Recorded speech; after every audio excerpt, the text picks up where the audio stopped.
दिल्ली के राजीव चौक पर डॉक्टरों ने कोलकाता रेप हत्याकांड के विरोध में निकाला मार्च। मार्च में सफदरजंग अस्पताल, दिल्ली एम्स, आरएमएल के डॉक्टर शामिल हुए। कोलकाता में डॉक्टरों के समर्थन में आए बंगाली सिनेमा के लोग। आरजीकर अस्पताल में रेप और हत्याकांड के विरोध में प्रदर्शन किया, दोषियों पर सख्त कार्रवाई की मांग की।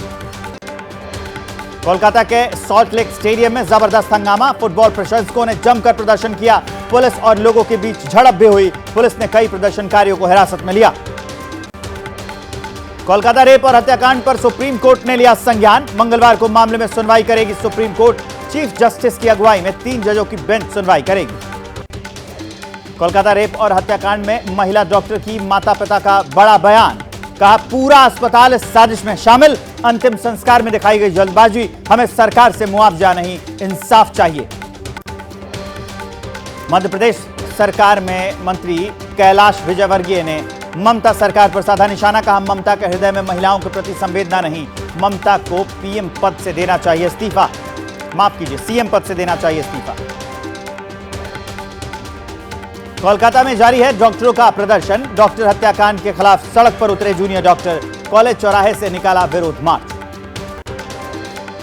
कोलकाता के आरजीकर मेडिकल कॉलेज और अस्पताल के पास लगाई गई धारा 163, भारतीय नागरिक सुरक्षा संहिता की धारा के तहत सभा, धरना या रैली करने की नहीं है इजाजत।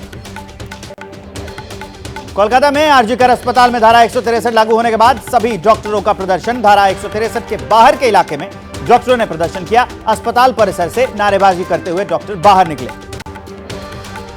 कोलकाता में रेप और हत्याकांड के विरोध में यूपी के ग्रेटर नोएडा में डॉक्टरों ने प्रदर्शन किया। घटना से गुस्साए डॉक्टरों ने, मेडिकल छात्रों ने और नर्सिंग स्टाफ ने कैंडल मार्च निकाला। डॉक्टरों के हड़ताल से मरीजों को परेशानी। घटना के आईजीआईएमएस में इस घटना को लेकर पटना में ओपीडी के गेट पर ताला लटक रहा है। दूर दराज से जो मरीज आए हैं उन्हें इलाज तक नहीं मिल पा रहा। 14 अगस्त की रात आरजीकर अस्पताल में तोड़फोड़ केस में पुलिस की कार्रवाई तेज। कोलकाता पुलिस ने 2 और लोगों को गिरफ्तार किया। अब तक कुल 32 लोग गिरफ्तार। कोलकाता के आरजीकर कॉलेज के पूर्व प्रिंसिपल संदीप घोष से लगातार तीसरे दिन सीबीआई की पूछताछ। संदीप घोष से 2 दिन में 23 घंटे की हो चुकी है पूछताछ। सूत्रों के मुताबिक संदीप घोष के कई जवाबों में विरोधाभास है। सवालों में घिरे संदीप घोष मीडिया के तीखे सवालों पर भड़क गए। सीबीआई दफ्तर जाने के दौरान आपा खो दिया, मीडिया पर चिल्लाए, दरवाजा बंद कर निकलते नजर आए। बीजेपी की पूर्व सांसद लॉकेट चैटर्जी का पश्चिम बंगाल पुलिस पर बड़ा सवाल, कहा लाल बाजार जाने को तैयार, कोलकाता पुलिस की नहीं है रीढ़ की हड्डी। पूर्व क्रिकेटर हरभजन सिंह ने कोलकाता रेप और हत्याकांड में वीडियो जारी किया। वीडियो के जरिए दोषियों पर कड़ी से कड़ी सजा की मांग उठाई, महिला सुरक्षा पर ठोस कदम उठाने की अपील की। कोलकाता के बाद अब देहरादून से दिल दहला देने वाली एक खबर आई। नाबालिग से बस में गैंग रेप किया गया। पुलिस ने 5 लोगों को गिरफ्तार किया। इसमें 13 अगस्त की रात को देहरादून में यह वारदात हुई। हैदराबाद में बांग्लादेश के हिंदुओं पर हो रहे अत्याचार का विरोध हुआ। बजरंग दल के कार्यकर्ताओं ने कोटी में प्रदर्शन किया। हिंदुओं की रक्षा के लिए सरकार से मांग उठाई। मुंबई में बांग्लादेश में हिंदुओं पर हो रहे अत्याचार का विरोध हुआ। हिंदू संगठनों ने भारत सरकार से हिंदुओं की रक्षा के लिए ठोस कदम उठाने की मांग की। हेमंत सोरेन से नाराजगी की खबरों के बीच झारखंड के पूर्व सीएम चंपई सोरेन पहुंचे दिल्ली। अगले 3 दिन तक दिल्ली में ही रहेंगे। आज और कल कोई राजनीतिक मुलाकात नहीं है। अटकलों का बाजार गर्म। बीजेपी में जाने की अटकलों को चंपई सोरेन ने खारिज कर दिया। कहा निजी काम के लिए आया हूं दिल्ली, किसी से नहीं हुई मुलाकात, अभी जहां हूं वहीं रहूंगा। चंपई सोरेन ने सोशल मीडिया पर पोस्ट कर हेमंत सोरेन का बिना नाम लिए साधा निशाना उन पर, कहा मुख्यमंत्री रहते हुए मेरा अपमान किया गया, अपमान के बाद मैं वैकल्पिक राह तलाशने को मजबूर। चंपई सोरेन को लेकर जारी अटकलों के बीच झारखंड कांग्रेस के प्रदेश अध्यक्ष केशव महतो कमलेश का बयान सामने आया। कहा कि निजी काम से दिल्ली आए हैं चंपई सोरेन, मीडिया में अफवाह फैलाई जा रही है। जम्मू कश्मीर बीजेपी के अध्यक्ष रविंद्र रैना ने चुनाव में किसी भी प्री पोल अलायंस से इनकार किया। एबीपी से खास बातचीत में कहा कि 8 से 10 निर्दलीय संपर्क में है बीजेपी के, जिन्हें चुनाव में समर्थन कर सकते हैं। जम्मू कश्मीर चुनाव से पहले सियासी हलचल तेज है। जम्मू कश्मीर में पीडीपी कोटे से मंत्री रहे जुल्फिकार चौधरी अपनी पार्टी छोड़कर बीजेपी में शामिल हो गए। जी किशन रेड्डी ने सदस्यता दिलाई। बिहार में पूर्व विधायक बाहुबली सुनील पांडे बीजेपी में हुए शामिल। बेटे विशाल प्रशांत की बीजेपी में उनको ज्वाइन करा दिया गया। सूत्रों का दावा है कि तरारी विधानसभा सीट से सुनील पांडे के बेटे को बीजेपी उम्मीदवार बना सकती है। बीजेपी में शामिल होने के बाद सुनील पांडे ने कहा, पार्टी कार्यकर्ताओं के तौर पर काम करेंगे। तरारी सीट पर होने वाले उपचुनाव में बेटे की उम्मीदवारी पर फिलहाल बोलने से इनकार कर 1 सितंबर से बीजेपी का सदस्यता अभियान 10 करोड़ से अधिक सदस्य बनाने का लक्ष्य है। पदाधिकारियों की बैठक में बोले अमित शाह, बीजेपी की विचारधारा को देश के कोने कोने तक पहुंचाए पार्टी के नेता। आज गुजरात दौरे पर केंद्रीय मंत्री अमित शाह अहमदाबाद में ऑक्सीजन पार्क का किया उद्घाटन। कई दूसरे कार्यक्रमों में भी हिस्सा लिया। गृह मंत्री अमित शाह ने सीएए को लेकर विपक्षी पार्टियों पर किया प्रहार। कहा, मुसलमानों को भड़काया गया। सीएए कानून से नहीं जाती है किसी की नागरिकता।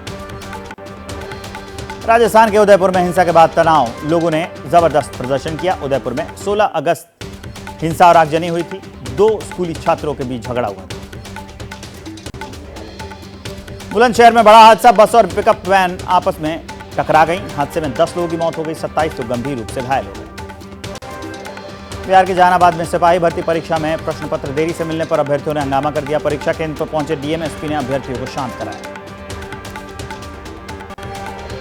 बिहार के मोतिहारी में सिपाही भर्ती परीक्षा में मुन्ना भाई अरेस्ट किए गए हैं। दूसरे की जगह परीक्षा दे रहा था ये आरोपी। पुलिस पूरे मामले की जांच पड़ताल में जुटी। यूपी के फिरोजाबाद में ग्लास फैक्ट्री में भीषण आग लग गई। मौके पर मची भगदड़। फायर ब्रिगेड ने मौके पर पहुंचकर आग पर काबू पाया। आग से लाखों का नुकसान हुआ है। मुंबई में मुंबई पुणे एक्सप्रेसवे पर कंटेनर पलट गया। हादसे में ट्रक ड्राइवर घायल हो गया। बड़ा हादसा होने से बाल बाल बच गया। हादसे का सीसीटीवी फुटेज जब सामने आया है। लखनऊ के अवधपुरी चौराहे पर युवक ने खुद को गोली मारी। थोड़ी देर बाद युवक की मौत होगी। पारिवारिक विवाद के चलते खुदकुशी की आशंका है। बिहार के सहरसा में सरकारी स्कूल में मां बेटी की लाश मिली। दोनों की गला रेत कर हत्या की गई है। पुलिस और फॉरेंसिक टीम मामले की जांच पड़ताल में जुटी। यूपी के जालौन में पति ने पत्नी की लाठी डंडों से पीट कर हत्या कर दी। घरेलू कलेश के चलते आए दिन दोनों में होती थी मारपीट। पुलिस ने आरोपी पति को गिरफ्तार किया। दिल्ली में घूस का पैसा आपस में बांटते दिखे ट्रैफिक के पुलिसकर्मी। ट्रैफिक पुलिस का सीसीटीवी फुटेज सामने आया। तीनों ट्रैफिक पुलिसकर्मियों को सस्पेंड कर दिया। यूपी के उन्नाव में शातिर ठगों की तलाश में पुलिस है। रकम दोगुनी करने के नाम पर अदनान और कासान ने 11 करोड़ की ठगी की। पुलिस के मुताबिक विदेश भागने की फिराक में थे दोनों ठग। महाराष्ट्र के रायगढ़ में एक ही परिवार के 3 सदस्यों की सावित्री नदी में डूबकर मौत हो गई। तीनों के शवों को बाहर निकाला गया। महाराष्ट्र के पुणे में जोरदार बारिश हुई। बारिश के चलते शहर के कई इलाकों में जलभराव हो गया। लोगों को आने जाने में परेशानियों का सामना करना पड़ा। मध्य प्रदेश के मंडला में बाइक सहित युवक पानी की तेज बहाव में बह गया। ग्रामीणों ने युवक का रेस्क्यू कर लिया। तेज बहाव में नाला पार कर रहा था ये युवक। हिमाचल प्रदेश के सिरमौर में द्राबिल के पास पहाड़ी पर भारी लैंडस्लाइड हुआ। सड़क पर आया भारी मलबा। नैनीधार गत्ताधार मार्ग बंद हो गया।